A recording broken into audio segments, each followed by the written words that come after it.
Assalamualaikum warahmatullahi wabarakatuh. Perkenalkan, nama saya Aditya Putra, Ketua Kelompok 10 kelas 11 IPS 2, akan mempresentasikan tentang khutbah Jumat dan khutbah Id. Penyusun: Aditya Putra, Anissa Mukti, Arif, dan Asri Arista. Khutbah termasuk aktivitas ibadah.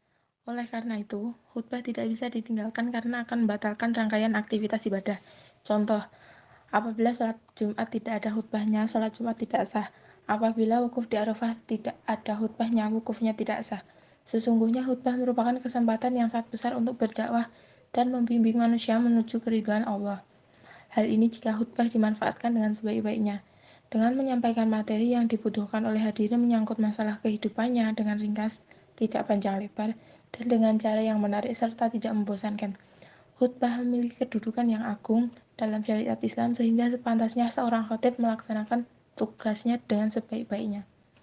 Dalam makalah ini akan dibahas tentang khutbah Jumat dan khutbah Id. Pengertian khutbah Jumat. Khutbah Jumat adalah khutbah yang dilakukan sebelum sholat Jumat 2 rakaat pada waktu zuhur di hari Jumat. Jumhur ulama telah sepakat bahwa khutbah salat Jumat hukumnya wajib. Syarat-syarat khutbah Jumat. 1. Khutbah harus dilaksanakan dengan bangunan yang dipakai untuk sholat Jumat. 2. Khutbah disampaikan khatib dengan berdiri, jika mampu, dan terlebih dahulu memberi salam. 3. Khutbah dibawakan agak cepat, tetapi teratur dan tertib. 4.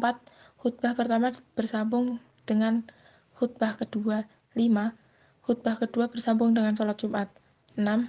Rukun khutbah dibaca dengan bahasa Arab, sedangkan materi khutbahnya dapat menggunakan bahasa setempat.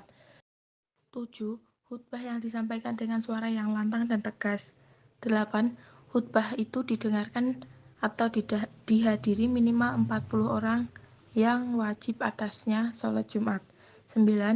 Khutbah dilaksanakan setelah tergelincir matahari atau masuk waktu zuhur dan dilaksanakan sebelum sholat Jumat. 10.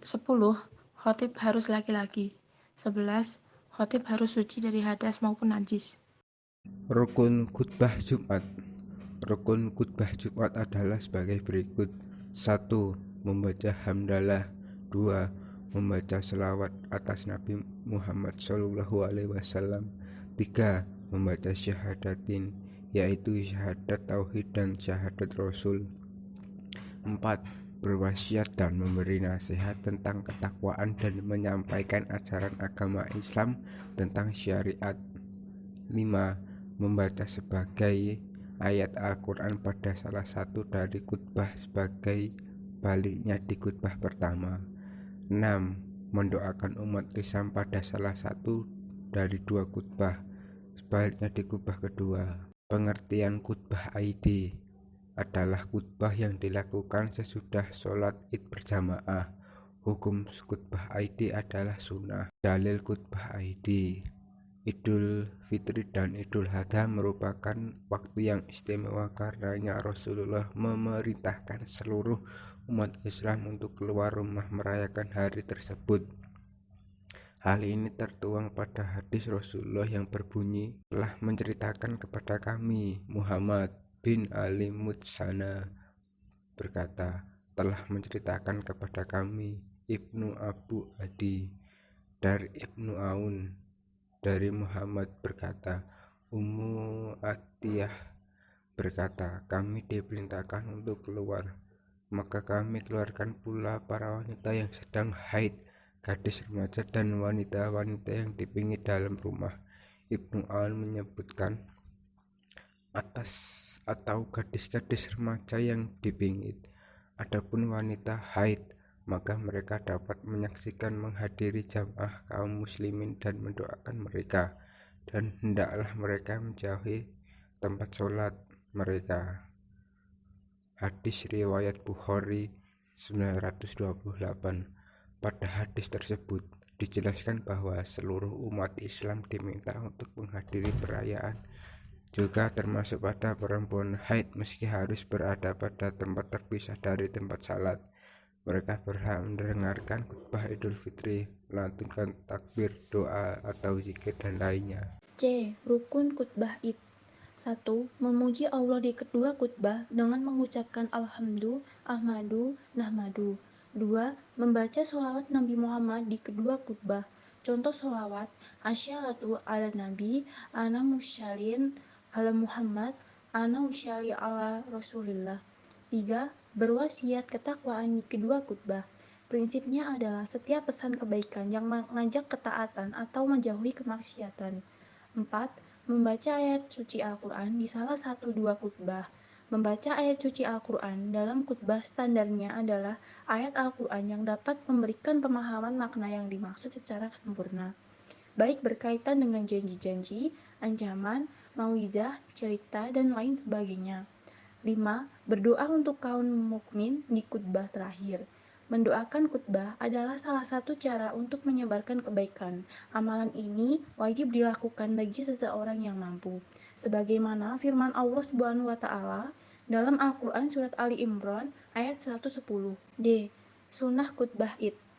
Khatib yang disyaratkan berdiri atau bila mampu saat berkhutbah disunahkan menyela kedua khutbah dengan duduk sebentar, sebagaimana diungkap dalam hadis Ubaidullah bin Abdullah bin Utbah yang berkata, sunnah seorang imam berkhutbah 2 kali pada syarat hari raya atau Idul Fitri dan Idul Adha dan memisahkan kedua khutbah dengan duduk. Hadis riwayat Asy-Syafi'i.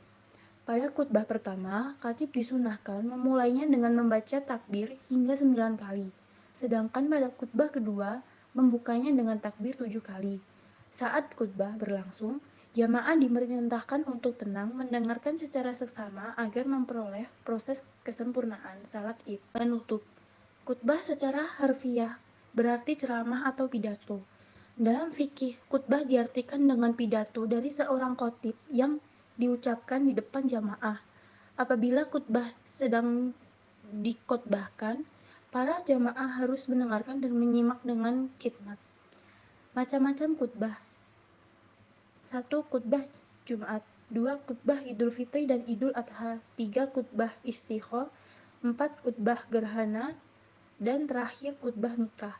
Melalui pembelajaran ini sebaiknya pemateri atau penyaji memberikan materi yang lebih mendetail mengenai macam-macam khutbah dan penjelasannya, sehingga tidak memberikan persepsi dan argumen yang tidak sesuai dengan hadis dan Al-Quran mengenai pembelajaran tersebut.